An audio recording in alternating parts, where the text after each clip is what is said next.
भारतीय सांसदों की फ्लाइट पर लैंडिंग से पहले ड्रोन अटैक। बांग्लादेश के प्रमुख मोहम्मद यूनुस जल्द दे सकते हैं इस्तीफा। हर 3 दिन पर एक पाकिस्तानी को मार रहे बलूच लड़ाके। मात्र 36 घंटे में तुर्की को भारतीयों ने दिखा दी औकात। ट्रंप के फैसले पर लगी रोक, विदेशी छात्रों को बड़ी राहत।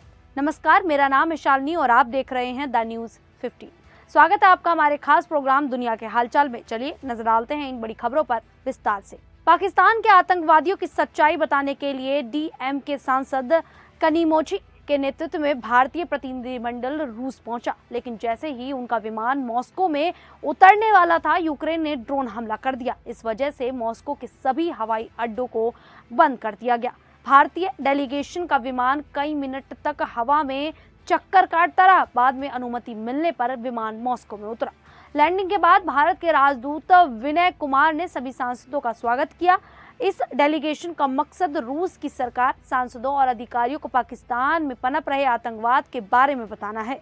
कनीमोची ने कहा कि भारत और रूस के रिश्ते हमेशा से मजबूत रहे हैं। वे रूस को बताएंगे कि पाकिस्तान के आतंकवादी पूरी दुनिया के लिए खतरा हैं।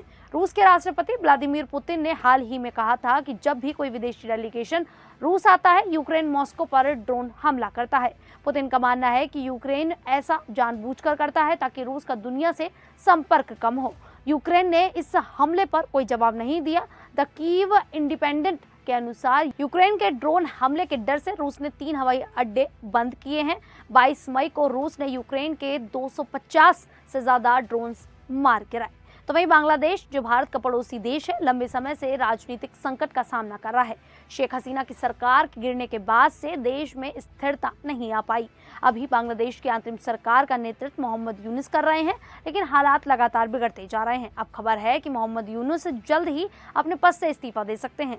बीबीसी बांग्ला की एक रिपोर्ट के मुताबिक यूनुस के लिए सरकार चलाना मुश्किल हो गया है। देश के राजनीतिक दल आपस में सहमत नहीं हो पा रहे हैं, जिसके कारण राजनीतिक गतिरोध बढ़ता जा रहा है। इस वजह से यूनुस निराश हैं और इस्तीफा देने पर विचार कर रहे हैं। इसके अलावा हाल ही में यूनुस और बांग्लादेश की सेना के प्रमुख के बीच तनाव की खबरें भी सामने आई हैं।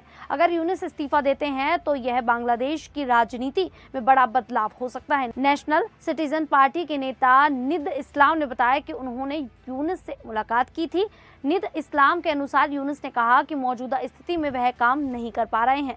यूनुस का मानना है कि देश के हालात उनके लिए प्रभावी ढंग से काम करने में बाधा डाल रहे हैं। बांग्लादेश को स्थिर करने के लिए अभी बहुत कुछ करना बाकी है और यूनुस का इस्तीफा स्थिति को और जटिल कर सकता है। वहीं बलूचिस्तान में हिंसा रुकने का नाम नहीं ले रही। पाकिस्तान सरकार कहती है कि सब कुछ नियंत्रण में है, लेकिन आंकड़े कुछ और ही कहते हैं। 2024 में हर 3 दिन में एक आम नागरिक की हत्या हुई है। यह आंकड़ा सिर्फ आम लोगों का है, इसमें सुरक्षाकर्मी शामिल नहीं है। पाकिस्तान के अखबार डॉन और ब्रिटेन की संस्था AOAV की रिपोर्ट बताती है कि 2024 में बलूचिस्तान में 120 से ज्यादा नागरिक मारे गए। बलूचिस्तान लिबरेशन आर्मी जैसे उग्रवादी संगठनों पर इन हमलों का आरोप है, जिन्होंने 119 लोगों को मारकर घायल किया। पूरे हिंदुस्तान में 2024 में 248 हिंसक घटनाएं हुई, जो पिछले साल से 11% ज्यादा है। हालांकि मरने वालों की संख्या में 9% कमी आई है, लेकिन हिंसा अब ज्यादा अनियमित और फैली हुई है। रिपोर्ट के अनुसार 76% लोगों की मौत या चोट के पीछे आतंकवाद और विद्रोही संगठन का हाथ है। इससे पता चलता है कि सरकार का नियंत्रण कमजोर है। AOAV ने पाकिस्तान को उन 15 देशों में 7वें स्थान पर रखा जहां विस्फोटक हथियार से 790 नागरिक हताहत हुए। इसमें 210 की मौत हुई। 21 मई 2024 को गुजदार में एक स्कूल बस पर हमला हुआ, जिसमें 4 बच्चे समेत 6 लोग मारे गए और 39 बच्चे सहित 53 घायल। संयुक्त राष्ट्र ने अभी इसकी कड़ी निंदा की है। तो वहीं आपको दूसरी तरफ बता दें कि तुर्की का भारत विरोधी रुख उसे भारी पड़ गया।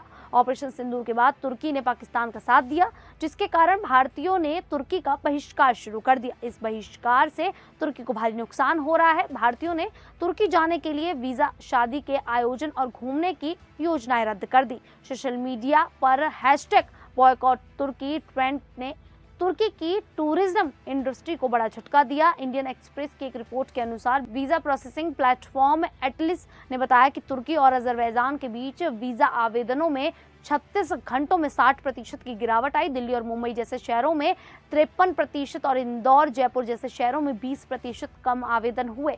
ग्रुप और पारिवारिक यात्रियों के वीजा में 49% और अकेले या जोड़े में यात्रा करने वाले के वीजा में 27% की कमी आई। भारतीयों ने तुर्की की चॉकलेट, चाय, कॉफी और अन्य सामानों का भी बहिष्कार शुरू कर दिया। 2024 में 3.31 लाख भारतीय पर्यटकों ने तुर्की में 2400 करोड़ रुपए खर्च किए थे, लेकिन अब यह इंडस्ट्री संकट में है। दूसरी ओर भारतीय पर्यटक अब मिस्र, जॉर्डन और कजाकिस्तान जैसे मुस्लिम देशों को चुन रहे हैं। इन देशों के लिए वीजा आवेदनों में 31% की बढ़ोतरी हुई है। वहीं अमेरिका की एक फेडरल कोर्ट ने अंतर्राष्ट्रीय छात्रों, खासकर भारतीय छात्रों को बड़ी राहत दी है। कोर्ट ने ट्रंप प्रशासन के उस आदेश को रोक दिया जिसमें विदेशी छात्रों के वीजा रद्द करने और उन्हें देश छोड़ने का आदेश था। यह फैसला कैलिफोर्निया के जज जेफरी वाइट ने 22 मई को सुनाया। उन्होंने प्रशासन के इस कदम को गलत और संभवतः गैरकानूनी बताया। यह मामला होमलैंड सुरक्षा विभाग के उस आदेश से जुड़ा है जिसमें हार्वर्ड यूनिवर्सिटी में अंतर्राष्ट्रीय छात्रों के दाखिले